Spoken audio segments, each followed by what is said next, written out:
આજના આપના virtual ક્લાસરૂમમાં training session દરમિયાન આપનું સૌનું સ્વાગત કરું છું.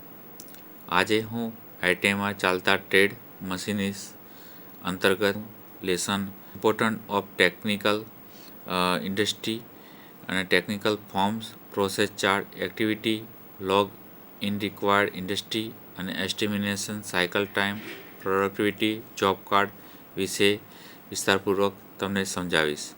જેમાં પ્રથમ આપણે જોઈશું કે ઇન્ડસ્ટ્રીમાં ધંધાકીય પ્રવૃત્તિ, જેને કહેવાય છે ઔદ્યોગિક એકમ, તે સ્વયં એક સ્વતંત્ર તંત્ર છે જે ખરીદ તંત્ર, ઉત્પાદન તંત્ર, વેચાણ તંત્ર, કર્મચારી વ્યવસ્થા તંત્ર, નાણાં વ્યવસ્થા તંત્ર જેવા અનેક ઉપતંત્રોનું સુગ્રથિત કરતી ઘટનાઓ એક યા એકથી વધુ ક્રમિક ઉપતંત્રોને સાંકળતી હોઈ શકે. એટલે કે ઉપતંત્ર પોતાનું બીજું ઉપતંત્ર હોઈ શકે છે. આ આકૃતિમાં દર્શાવ્યા મુજબ આપણે જોઈ શકીએ છીએ કે આ ફિગરમાં દર્શાવેલું છે કે જે મુખ્ય તંત્ર છે એની અંદર રહેલું ઉપતંત્ર છે, એની અંદર પણ બીજું એક ઉપતંત્ર રહેલું છે. હવે એમાં ધંધાકીય પ્રવૃત્તિમાં ઉદ્યોગ એટલે ઇન્ડસ્ટ્રી એ આપણને વસ્તુ સેવાનું ઉત્પાદન આપે છે. તો આ ઇન્ડસ્ટ્રીમાં મેન્યુફેક્ચરિંગ, પછી સેવા પ્રવૃત્તિ, બાંધકામ પ્રવૃત્તિ, ખાણ ઉદ્યોગ વગેરે જોડાયેલા છે. જેમાં સૌપ્રથમ પ્રવૃત્તિ છે મેન્યુફેક્ચરિંગ પ્રવૃત્તિ, જેમાં ભૌતિક ચીજોનું ઉત્પાદન કરે છે, જેમ કે કાર, પ્લાસ્ટિક, દવા વગેરે. જ્યારે બીજું છે સેવા પ્રવૃત્તિ, જેમાં અભૌતિક સેવાનું ઉત્પાદન જેમ કે રેલવે, બસ સેવા, કુરિયર સર્વિસ વગેરે છે. જ્યારે બાંધકામ પ્રવૃત્તિ, જેમાં રોડ, બ્રિજ, કેનાલ, રહેણાંક, ઓફિસ, ઔદ્યોગિક વસાહત વગેરે છે. અને છેલ્લું છે ખાણ ઉદ્યોગ, જે ક્વોરી, ઓઇલના કૂવા, કોલસા, કાચું લોખંડ વગેરે મળે છે. હવે આ તંત્રની વ્યાખ્યા અને લક્ષણો આપણે સ્પષ્ટ ખ્યાલ સૌપ્રથમ મેળવીએ કે તંત્ર એટલે કોઈ ચોક્કસ ઉદ્દેશની પૂર્તિ અર્થે સ્વતંત્ર છતાં પરસ્પર આધારિત એવા અંગો, ઉપતંત્રોને સુગઠિત રીતે જોડતી રચના છે. જેમાં વોરન બ્રાઉન એને વ્યાખ્યા આપી છે કે તંત્ર એ કોઈ ચોક્કસ ઉદ્દેશની પ્રાપ્તિ અર્થે આંતરસંબંધિત જટિલ ભાગો, યાની કે માનવીઓ અને માલસામગ્રી, યંત્રો વગેરે દ્વારા રચાતું તંત્ર છે. ને ત્રીજું છે સિસ્ટમ થિયરીના સ્થાપક જીવવિજ્ઞાની લુડવિગ વોન બટાલેફ્ફી તંત્રની ખૂબ જ વ્યાપક વ્યાખ્યા આપે છે, જે તંત્ર એ કોઈપણ મુખ્ય તંત્રમાં ભાગો અથવા તત્વોની અમુક પ્રકારની ગોઠવણી કે સંયોજન જે કોષ, માનવ તત્વ ઉપરાંત અણુ, ગ્રહ કે અવકાશ મંડળને લાગુ પડે છે. હવે તંત્રના લક્ષણો. તંત્રમાં માનવીય અને બિન-માનવીય સાધનો, યંત્રો, કાચો માલ, નાણાં અને પદ્ધતિનો સમન્વય સાધવામાં આવે છે. તો તંત્ર એ અનેક પેટા ભાગો યાની કે કોમ્પોનન્ટ અથવા તો સબ સિસ્ટમનો સમૂહ છે. તંત્રના દરેક પેટા ભાગો યાની કોમ્પોનન્ટ અથવા સબ સિસ્ટમ વ્યવસ્થિત અને ક્રમિક રીતે ગોઠવાયેલો હોવા જોઈએ. તંત્રમાં સ્વતંત્ર પેટા ભાગો પણ સંભવી શકે છે. તંત્રના પેટા ભાગો પરસ્પર આંતરસંબંધિત યાની કે ઇન્ટરરિલેટેડ છે. આથી તેમની વચ્ચે માહિતી સંચાર, કમ્યુનિકેશન અનિવાર્ય બની જાય છે. તંત્રની રચના કોઈ ચોક્કસ ઉદ્દેશની પૂર્તિ અર્થે થયેલી હોય છે. આથી દરેક ઉપતંત્રો આંતરવ્યવહાર ઇન્ટરેક્શન મુખ્ય તંત્રના ચોક્કસ ઉદ્દેશની પ્રાપ્તિ તરફ દોરવાયેલી રહે છે. અને દરેક તંત્ર ચોક્કસ પરિસીમા હોય છે, જેને આધારે તંત્રના બહારના પર્યાવરણ યાની કે એક્સટર્નલ એન્વાયરમેન્ટ અને આંતરિક પર્યાવરણ ઇન્ટરનલ એન્વાયરમેન્ટનો ભેદ પાડવામાં આવે છે. તો તંત્રના વિવિધ અંગો, પેટાતંત્રો અને પર્યાવરણ બાહ્ય અને આંતરિકમાં સામાન્ય રીતે આંતરપ્રક્રિયા થતી રહે છે. હવે આ સિસ્ટમ પેરામીટર્સ યાની કે તંત્રના અંગોમાં આપણે જોઈશું કે સાધનો. તો સાધનો એ જરૂરિયાત છે ઇન્ડસ્ટ્રીમાં, જે આપણને ઇન્ડસ્ટ્રીમાં ઇનપુટ કહેવાય છે, જે કોઈપણ તંત્રનો ચોક્કસ ઉદ્દેશની પૂર્તિ અર્થે પ્રવૃત્ત બને ત્યારે તે કેટલીક મૂળભૂત માહિતી કે સાધનનો ઉપયોગ કરે છે, અને તંત્રની આવી પ્રાથમિક જરૂરિયાતનો ને ઇનપુટ કહેવામાં આવે છે. જેમ કે કોઈ પદાર્થ કે સેવાના ઉત્પાદન માટે વપરાતા કાચો માલ, હિસાબી પદ્ધતિમાં નાણાકીય પત્રકો તૈયાર કરવા માટે ઉપયોગમાં લેવાતી ધંધાના આર્થિક વ્યવહારની માહિતી વગેરે. બીજું છે ઉત્પાદન અથવા આઉટપુટ. દરેક તંત્ર કોઈ ચોક્કસ ઉદ્દેશની પ્રાપ્તિ અર્થે કાર્યરત રહે છે. તંત્રના અંતિમ તબક્કે જે પ્રાપ્ત થાય છે તેને આઉટપુટ કહેવામાં આવે છે. જેમ કે ઉત્પાદન. તંત્રમાં પ્રાથમિક તબક્કે દાખલ કરેલો કાચો માલ અંતે તૈયાર પેદાશ તરીકે પ્રાપ્ત થાય છે. આવી તૈયાર પેદાશ અથવા ઉત્પાદન એ આઉટપુટ છે. ને હિસાબી તંત્રમાં આર્થિક વ્યવહારો પરથી તૈયાર થતા પત્રકો, નફા ટોટા ખાતું અને પાકું સરવૈયું આઉટપુટ છે.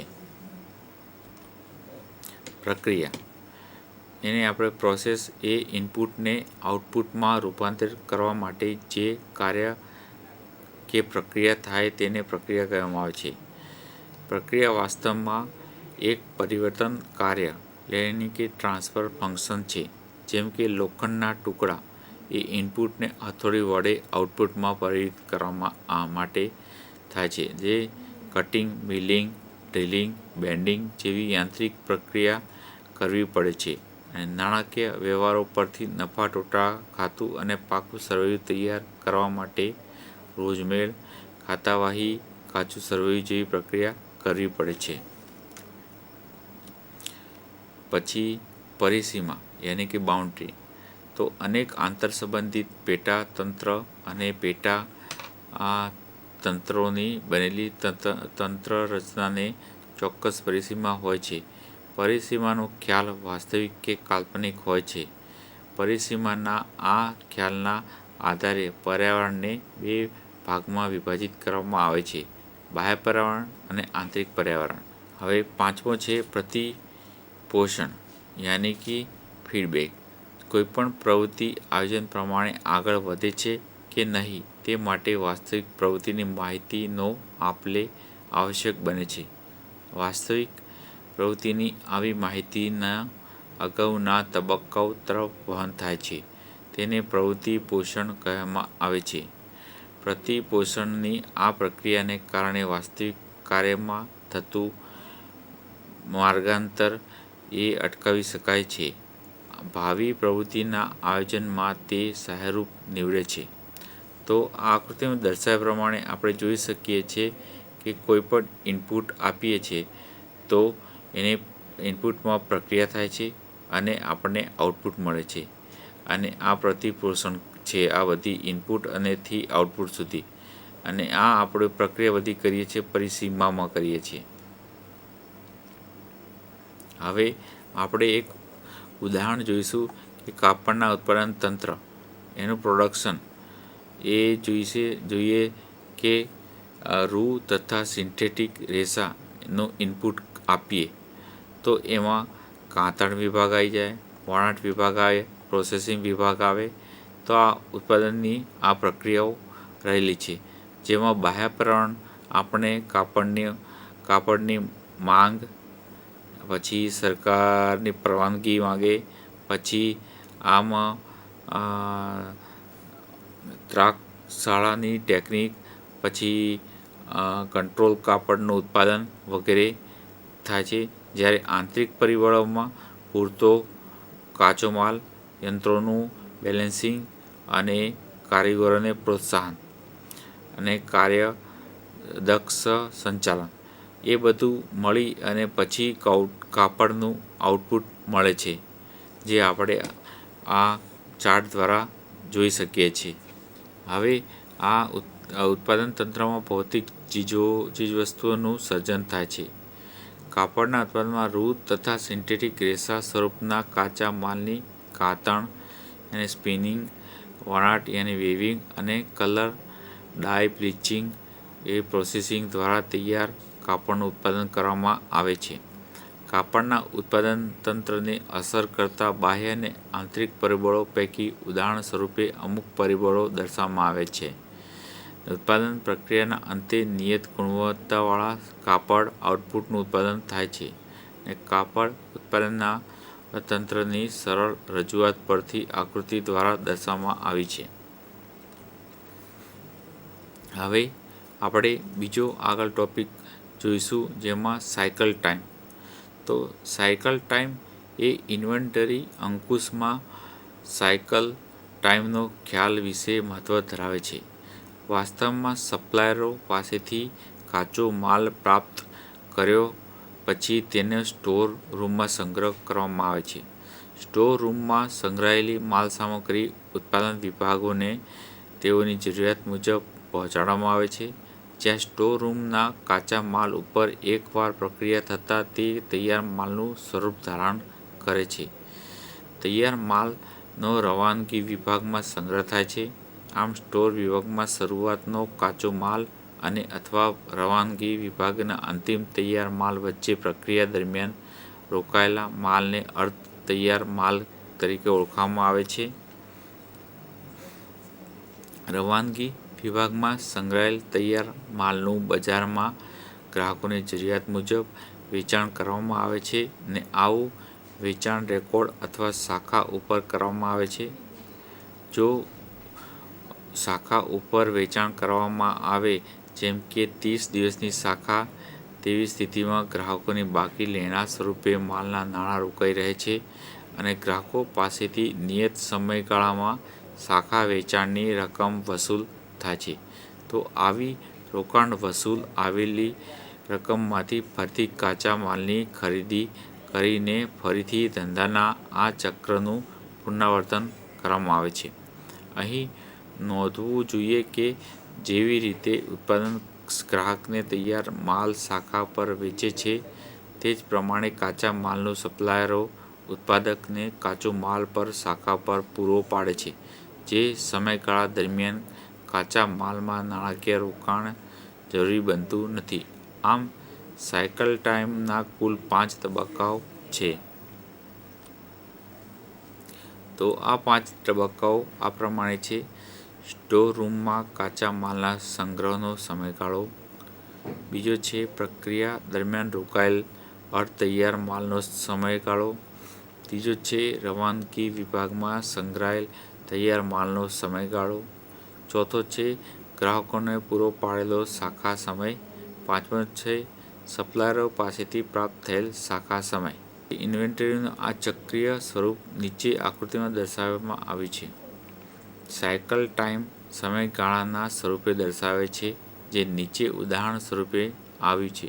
અહીં એ નોંધવું જોઈએ કે સપ્લાયર પાસેથી શાખા ખરીદીની જે સમયગાળો પ્રાપ્ત થાય છે, તેનાથી માલસામગ્રીના નાણાકીય રોકાણ સમયગાળો ઘટાડો થતો હોય. સાયકલ ટાઈમમાં આ પરિબળને એ સ્વરૂપે દર્શાવવામાં આવે છે. હવે સાયકલ ટાઈમમાં આ ઉદાહરણ આપેલું છે, જેમાં એક કારખાનામાં કાચા માલનું ક્રમિક પ્રક્રિયાગત સ્વરૂપે તબક્કાવાર તૈયાર માલમાં રૂપાંતર કરવામાં આવે છે અને સપ્લાયર પાસેથી શાખા પર માલ મેળવાય છે, જેનો સ્ટોર રૂમમાં સંગ્રહ કરવામાં આવે છે અને ઉત્પાદન વિભાગ પોતાનો જરૂરી માલ સ્ટોર કીપરને માલ માંગણી પત્રક મોકલાવીને માલ મેળવે છે, જે તબક્કાવાર પ્રક્રિયામાં આગળ વધે છે અને પ્રક્રિયાના અંતે તૈયાર થયેલો માલ રવાનગી વિભાગમાં મોકલવામાં આવે છે, જ્યાં પેકિંગ માર્કિંગ કરીને બજારમાં ગ્રાહકોને શાખા પર મોકલવામાં આવે છે. આ 5 તબક્કાઓનો સમયગાળો નીચે પ્રમાણે છે, જેમાં સ્ટોરમાં કાચા માલનો સંગ્રહ RM યાની કે 10 દિવસમાં કરવામાં આવે છે. જે પ્રક્રિયા દરમિયાન અર્ધ તૈયાર માલનો સમયગાળો WIP મુજબ 7 દિવસ, જ્યારે રવાનગી વિભાગમાં તૈયાર માલનો સંગ્રહ સમય FG મુજબ 5 દિવસ અને ગ્રાહકોને પૂરો પાડેલો શાક સમય CTC મુજબ 30 દિવસ અને સપ્લાયરો પાસેથી મળેલો શાખા સમય CFS 10 દિવસ અને સાયકલ સમયની ગણતરી નીચે પ્રમાણે થઈ શકે છે, જેમાં સાયકલ સમય RM plus WIP plus FG plus CTC minus CFS યાની કે આ બધું મળીને 40 થાય છે. હવે આપણે જોઈશું જેમાં આ ઇન્ડસ્ટ્રીમાં ઘણા બધા ચિહ્નો આપેલા છે, લોગો આપેલા છે, જેમાં ઉપયોગ આપણે અનેક વસ્તુઓની ઓળખ, પરખ અને એનો ટાઈમ ડ્યુરેશન મેળવી શકીએ છીએ. જેમાં દર્શાવેલું છે કે સર્ચ કરવું હોય તો આઈનું ચિહ્ન દર્શાવેલું છે, જે પ્રમાણે આપણે એનો બ્લેક કલર મેળવી શકીએ છીએ. જ્યારે ફાઇન્ડ કરવું હોય તો આ આઈમાં ડોટેડ લાઇન છે. જ્યારે સિલેક્શન કરવું હોય તો એરો દર્શાવેલો છે. જ્યારે ગ્રાસ્પ કરવું હોય તો એનો ચિહ્ન દર્શાવેલું છે. જ્યારે હોલ્ડ માટે O દર્શાવેલો છે. આમ વિવિધ પ્રકારે આ દર્શાવેલા ચિહ્નો મુજબના પોઝિશન, યુઝ માટે U અને એ પ્રમાણે આ બધા ચિહ્નો દ્વારા આપણે ઇન્ડસ્ટ્રીમાં કામ કરી શકીએ છીએ અને એ મુજબ આપણી સેફ્ટી અને ઇન્ડસ્ટ્રીમાં કાર્ય જે રીતે જળવાઈ રહે એ મુજબ આપણે કામ કરવાનું છે. તો આમ ઇન્ડસ્ટ્રીને જરૂરી લગતું માહિતી મળે કે આ વિભાગમાં આ ચાલી રહ્યું છે, આમાં આ મુજબ કાર્યક્ષમ થઈ શકે છે. હવે આ ફિગરમાં આપણે જોઈ શકીએ છીએ કે આપણે પ્રોગ્રેસનો રિપોર્ટ કે સમયે કે પ્રમાણે હતો એ માહિતી મળી શકે છે. જેમાં આપણે એવરેજ એનું ડ્યુરેશન ફાળવી શકીએ છીએ કે આ પ્રમાણે અહીંયા કેટલું પ્રમાણ હતું એનું અને કે પ્રમાણે કેટલા પ્રમાણમાં ગ્રાફ ઊંચો ગયેલો છે, જે આ ગ્રાફ દ્વારા સમજી શકીએ છીએ, જેનું આખું આપણે પ્લાનિંગ અને શિડ્યુલ દ્વારા મેળવી શકીએ છીએ, જેનું નિયમિત અંતરે આપણે વાર્ષિક અવલોકન દ્વારા એનું ગોઠવી શકીએ છીએ. હવે જોબ કાર્ડ. તો ઇન્ડસ્ટ્રીમાં જોબ કાર્ડ એ ખૂબ જ જરૂરી વસ્તુ છે, જે મશીનરીને લગતી માહિતી અને મેન્ટેનન્સમાં મદદરૂપ થાય છે. જેમાં જોબ કાર્ડમાં ટાઇટલ, ધારો કે શેપર મશીન વિશે, પાર્ટ્સ વિશે હોય તો એનું આપણે મેક કોણ છે, એની સાઇઝ શું છે અને એનું મેન્ટેનન્સ કેટલા ટાઈમમાં એકવાર થયું, 2 વાર થયું અને એનું શિડ્યુલ આપણે નક્કી કરી છે કે જાન્યુઆરીથી ડિસેમ્બર સુધી કેટલા ટાઈમમાં થયું, તેની માહિતી આપણે આ જોબ કાર્ડ ઉપરથી મેળવી શકીએ છીએ. ને આમ આપણે મશીનરીને લગતી ઇન્ડસ્ટ્રીમાં નુકસાન થતું અટકાવી શકીએ છીએ અને શું પાર્ટની જરૂર છે અને કોની પાસેથી આપણે મેળવી શકીએ છીએ, કેટલો પાવર સપ્લાય આપેલો છે અને એનો ડાયામીટર, એની લેન્થ અને શું વસ્તુ છે એ આપણે આ જોબ કાર્ડ ઉપરથી મેળવી શકીએ છીએ. તો આમ ઇન્ડસ્ટ્રીમાં જરૂરી લગતી તમામ માહિતી આપણે આ જોબ કાર્ડ ઉપરથી મળી શકે છે. આમ ઇન્ડસ્ટ્રીમાં જે પ્રમાણે પ્રોસેસ થઈ રહી છે તો એનું આપણે પ્રોસેસ લેઆઉટ બી મેળવી શકીએ છીએ. જે કોઈ વસ્તુ રાખી હોય તો એની આ પ્રોસેસ એક A બ્લોકથી માંડી અને B બ્લોકમાં આ પ્રોસેસ છે અને બીમાંથી C આ વિભાગમાં છે, એવું આપણે દર્શાવી શકીએ છીએ એ પ્રોસેસ લેઆઉટ દ્વારા. ને આમ આપણે સરળતાથી ઇન્ડસ્ટ્રીમાં આપણે કામ કરી શકીએ છીએ અને જરૂરી માલ સામાન પહોંચાડી શકીએ છીએ. તો આમ ઇન્ડસ્ટ્રીમાં આપણે યોગ્ય કામ અને યોગ્ય કાળજીપૂર્વક કરવાથી ઇન્ડસ્ટ્રીને વધુ ઉત્પાદન અને કુશળ કારીગરોની મદદથી આપણે યોગ્ય જોબનું પ્રોડક્શન કરી શકીએ છીએ. તો આમ મિત્રો, આપણે આ બધી માહિતી જાણી અને મેળવી શકીએ અને આપણે ઇન્ડસ્ટ્રીમાં વધારે ને વધારે સારી રીતે અને યોગ્ય ક્વોલિટી મુજબ આપણે જોબનું ઉત્પાદન સરળતાથી કરી શકીએ. એવી રીતે આ બધી વસ્તુઓ ધ્યાનમાં રાખવા જેવી છે, જે આપ સૌ મિત્રોને આપણે જણાવી છે. તો આપ સૌનો આભાર.